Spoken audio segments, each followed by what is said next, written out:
students. Today we will go through module 5 and the name of the module is game theory.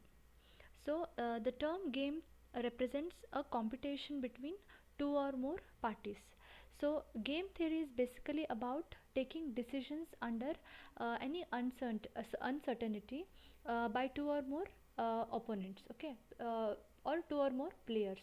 So here each opponent puts out his strategy to optimize the decision taken by him, resulting in the maximum damage to the opponent. So whatever decision one opponent decides will be taken by that particular player, will maximize the damage of the opponent player. So some examples, for example, you can consider the companies, the competing products like Tropicana and Mazda. So this is the best example. Okay. So in game theory, the opponent has number of choices that may be finite or infinite strategies. Okay, so when one opponent plays a game using his planned strategies, it results in an outcome which is known as payoff. So whatever you put in your strategy, so you get certain result, and that is termed as payoff. So and when a game is when a game involves two players, so one player's gain is equal to the other player's loss. So these are the three important points you have to note, that in a game theory the opponent has finite a number of choices or strategies, and when one opponent plays a game using his planned strategies, it results in the outcome which is called as payoff. And the third is that when a game is involved, one player's gain is equal to the other player's loss. So these are the some key points.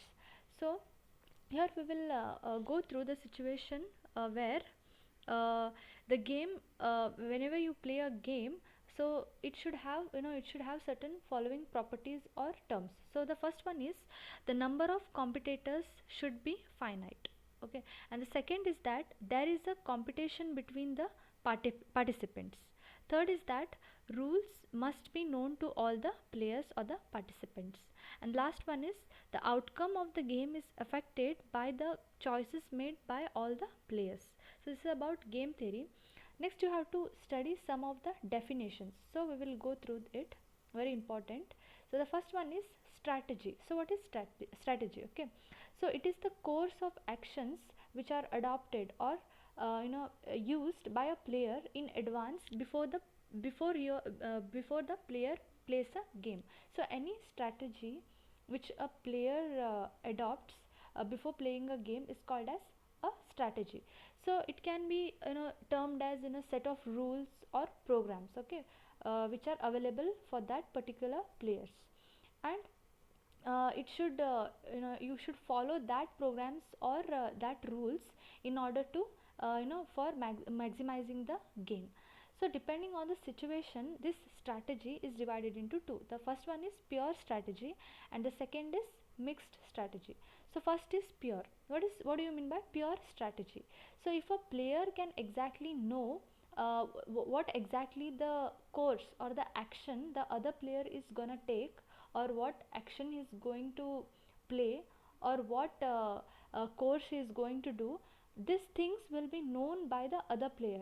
Okay, if a player exactly knows what are the actions will be taken by the other player, so that becomes deterministics, which means that the other opponent knows your plan. So this is called as pure strategy, and the player looks to maximize the gain. So here whenever the strategies are known to the other player or the opponent, that is called as pure strategy. Okay, then what do you mean by mixed strategy? So if a player can only guess about the courses, so in pure strategy the player knew what the opponent is going to, what course of action he is going to take.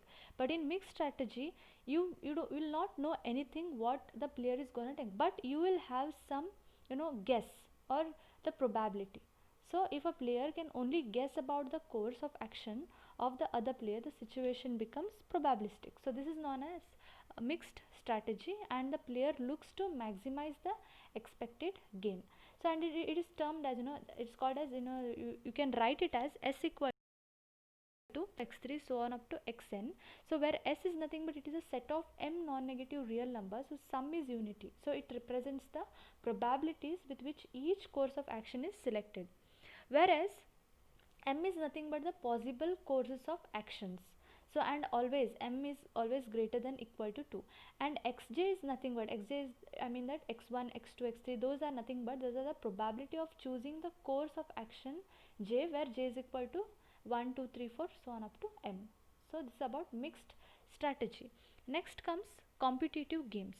So a game is said to be competitive if it has the following characteristics. Okay, the first one is that the number of players, that is n, is finite with n is greater than equal to 2. Obviously if you have a game, you should at least have 2 members, so n should be equal to 2 or it should be greater than equal to 2. So this is a very important point. And if n is equal to 2, it is called as a 2-person game, and if n is greater than 2, then it is called as n-person game.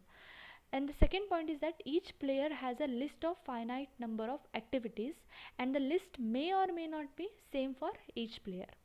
The third is that each combination of activities results in an outcome which may be positive, negative or 0 to each player, and the player always plays to maximize his profit. So the outcome is either positive, negative or 0.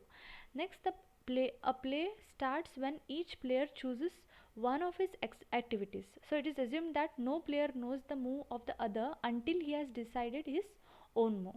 So this if these 4 points are, characteristics are possessed, then it is called as the competitive game.